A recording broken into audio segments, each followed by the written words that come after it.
Good morning student. आज हम लोग पढ़ने जाएंगे France abolishes monarchy and becomes a Republic.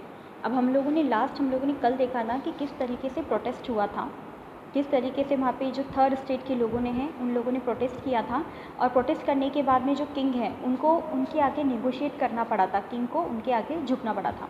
लेकिन अब हम इसके अंदर पढ़ेंगे, इसके अंदर हम आगे अब हम लोग पढ़ने जा रहे हैं।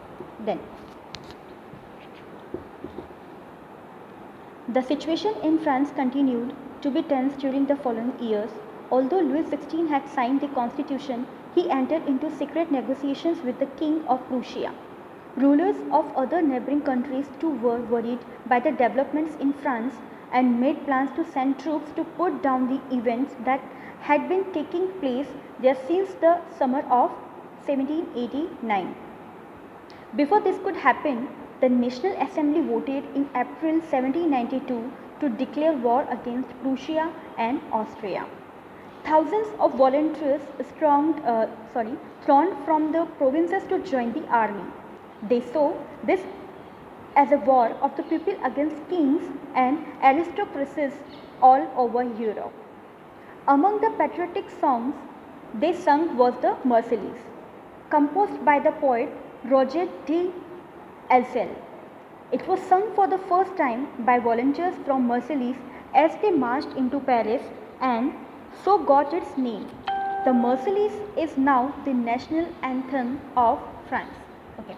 अब क्या है, लुइस 16 ने कॉन्स्टिट्यूशन पर साइन तो कर दिया था, पर फिर भी वो चाहता था कि पावर उसे मिल जाए। क्या लिखा है इसमें? The situation in France continued to be tense the following 10 years. Although Louis XVI had signed the constitution, he entered into secret negotiation with the King of Prussia. क्या था इसके अंदर? लुइस 16 ने कॉन्स्टिट्यूशन पर साइन तो कर दिया, पर फिर भी वो क्या चाहता था कि पावर उसे मिल जाए। तो उसने क्या किया, उसने प्रूशिया के किंग के साथ मिलकर एक सेक्रेटली एक नेगोशिएशन करना स्टार्ट कर दिया। किसके किंग के साथ में स्टार्ट किया? मिलकर प्रूशिया के किंग के साथ में मिलकर उसने स्टार्ट कर दिया।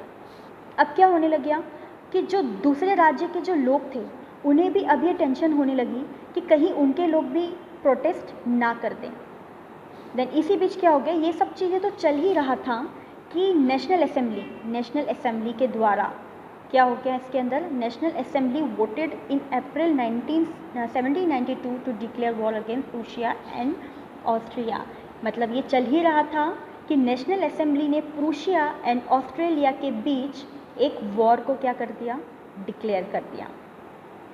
देन फिर क्या होने लगा, they saw this as a war of the people against kings and aristocracies. अब जो वहाँ के सारे लोग, जो आम लोग थे, उन्होंने क्या कर लिया, आर्मी ज्वाइन कर ली, और ये जो वॉर था ये भी किंग्स के अगेंस्ट ही था। और आपने देखा होगा कि जब भी कोई वॉर होता है या कुछ भी होता है तो एक पैट्रियोटिक सॉन्ग उसके अंदर चलता है, पैट्रियोटिक सॉन्ग। तो इस वॉर के अंदर भी सेम यही हुआ कि इसमें भी एक पैट्रियोटिक सॉन्ग था जिसका नाम था मर्सिलीज, और इस सॉन्ग को किसने लिखा था? रॉजर डी आइसेल ने लिखा था, इसे कंपोज किया था। तो और आज भी ये जो सॉन्ग है the Marseillaise is now the national anthem of France. वो जो सॉन्ग जो कंपोज किया गया था उस टाइम पे, वॉर के टाइम पे, वो सॉन्ग आज भी फ्रांस का क्या है, नेशनल एंथम है, और उस सॉन्ग का नाम क्या है, मर्सिलीज है। The revolutionary wars brought losses and economic difficulties to the people.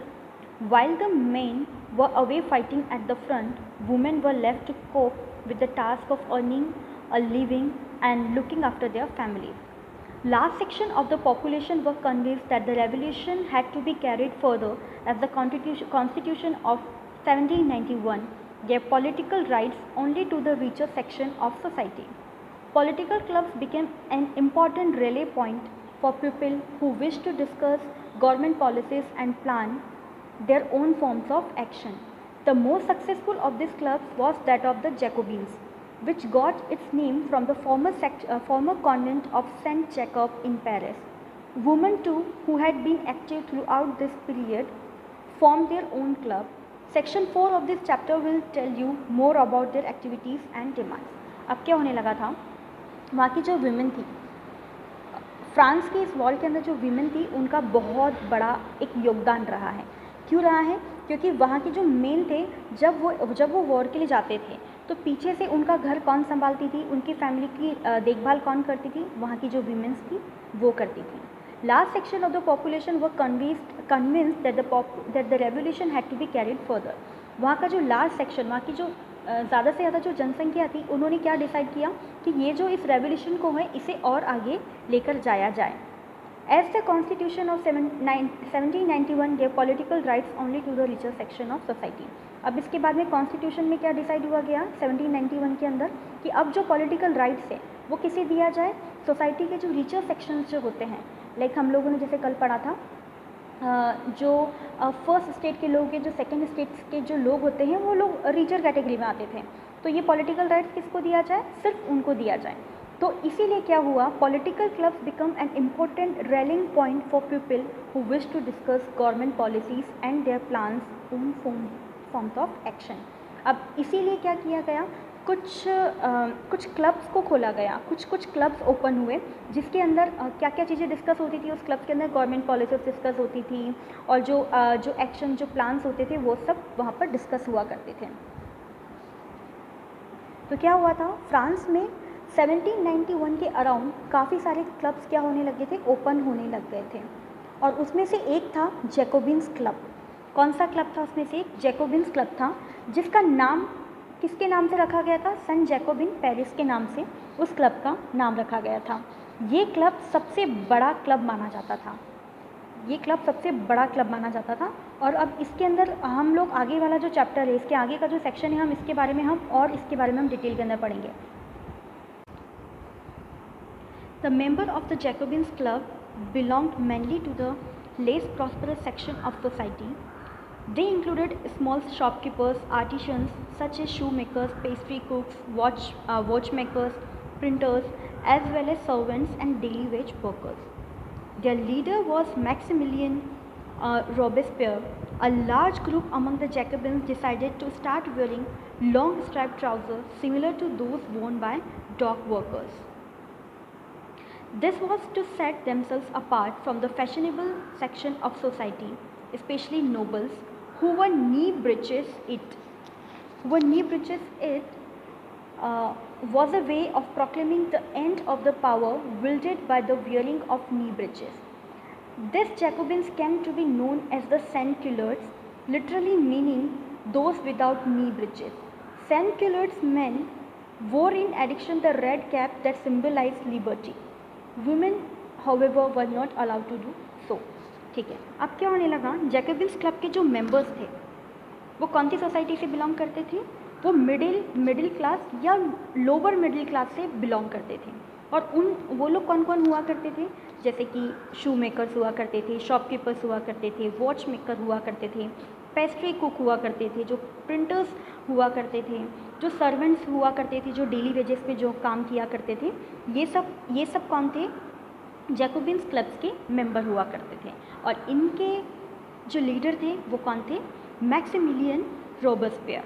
कौन इनके लीडर थे, मैक्सिमिलियन रोबेस्पियर। अब क्या होने लगा था, क्लब के मेंबर्स रेड कैप पहनते थे। अब ये जो क्लब के मेंबर्स थे वो जो लंबी धारी वाली जो पैंट होती है, जैसे कि लॉन्ग स्ट्राइप ट्राउज़र्स, जैसे कि आप इस पिक्चर के अंदर देख सकते हैं, इन्होंने क्या पहना है, लॉन्ग स्ट्राइप ट्राउज़र पहना है। तो ये लोग, इनका जो ड्रेसअप था यही हुआ करता था। और ये लोग रेड कलर की कैप पहना करते थे, रेड कलर की कैप पहना करते थे। और इन्हें क्या कहा जाता था, सैन-क्यूलोट्स। क्या कहा जाता था, इन्हें सैन-क्यूलोट्स कहा जाता था। लेकिन फिर भी वुमेन को, जो वहाँ की जो औरतें थी, उन्हें भी अभी ये सब करने की इजाज़त नहीं थी, उन्हें भी अभी ये सब करने का परमिशन अभी तक नहीं मिला हुआ था। In the summer of 1792, the Jacobins planned an insurrection of a large number of Persians who were angered by the short supplies and high prices of food. On the morning of August 10, they stormed the palace of the Tuileries, massacred the king's guard, and held the king himself as hostage for several hours. Later, the assembly voted to imprison the royal family. Elections were held. From now on, all men of 21 years and above, regardless of wealth, got the right to vote. अब क्या होने लगा, in the summer of 1972, that means अगस्त 10 1792 को ये सारे लोग कहाँ पर घुस गए? पैलेस के अंदर घुस गए। अब पैलेस में घुसने के बाद में इन्होंने क्या करा, वो जो किंग का जो गार्ड था उसको मार दिया। और किंग को क्या किया उन्होंने, वो जो वहाँ का जो किंग था, किंग को क्या किया उन्होंने, उसको जेल के अंदर कैद कर दिया। अब जेल के अंदर कैद करने के बाद में क्या हुआ, वहाँ पर फिर इलेक्शंस हुए। वहाँ पर पहली बार वहाँ पर क्या होने हुआ, इलेक्शन हुआ और सारे जो मेल मेंबर्स थे उनको वहाँ पे वोट करने का अधिकार दिया गया। सारे मेल मेंबर जो 21 ईयर्स के अबाउ थे उन्हें, वो सब लोग क्या हुए, वोट करने के लिए वहाँ पर आ गए। फिर इसी तरह क्या हुआ कि फ्रांस से जो थी वो मोनार्की ख़त्म हो गई और फ्रांस क्या हो गया, एक रिपब्लिक स्टेट वहाँ पे वो बन गया। The newly elected assembly was called the convention. जो न्यूली इलेक्टेड जो असेंबली थी उन्हें क्या कहा जाने लगा, कन्वेंशन कहा जाने लगा। On 21 September 1792 is abolished the monarchy and declared France a republic. अब 21 सितंबर 1792 को क्या हो गया, फ्रांस से जो मोनार्की थी वो पूरी तरीके से ख़त्म हो गई और फ्रांस क्या बन गया, एक रिपब्लिक स्टेट वहाँ पे बन गया। As you know, a republic is a form of government where the people elect the government including the head of the government. There is no hereditary monarchy.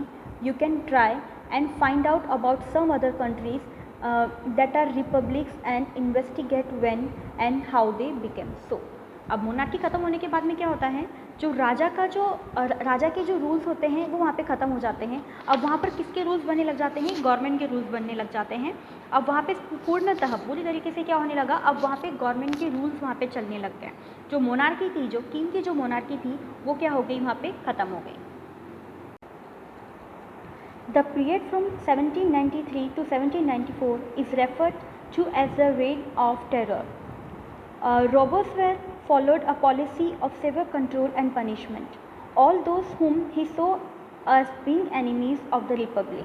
Ex-nobles and clergy members of other political parties, even members of his own party who did not agree with his methods, were arrested, imprisoned, and then tried by a revolutionary tribunal.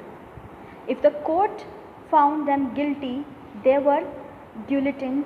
The guillotine is a device consisting of two poles and blade with which a person is beheaded. It was named after Dr. Guillotin who invented it. अब क्या होने लग गया, वहाँ का जो president था, जो फ्रांस का जो प्रेसिडेंट था, उसको वो किसे बनाया गया, रोबेस्पियर को वहाँ का प्रेसिडेंट बनाया गया। 1793 और 1794 के बीच में क्या हो गया, जो रोबेस्पियर थे वो बिल्कुल एक हिटलर जैसा बन गए थे। उन्होंने बिल्कुल हिटलर जैसे वहाँ पर रूल वहाँ पे बना दिए थे। जो भी रोबेस्पियर की बातों को एग्री नहीं करता था या जो उनके अकॉर्डिंग जो नहीं चलता था वो उसे क्या करता था, मरवा देता था। चाहे वो उसका एनिमी हो, चाहे वो उसके साथ में काम करने वाले मेंबर्स हो, तो रोबेस्पियर उन सबको क्या करवा देता था, मरवा देता था।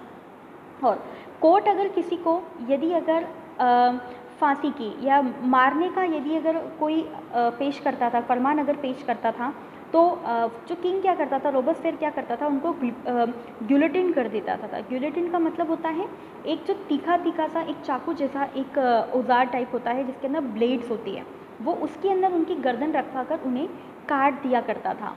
और इसका नाम क्या रखा, किसके ऊपर इसका नाम रखा गया था, डॉक्टर गिलोटिन के ऊपर इसका नाम रखा गया था और इन्हीं डॉक्टर ने इसका इन्वेंशन किया था।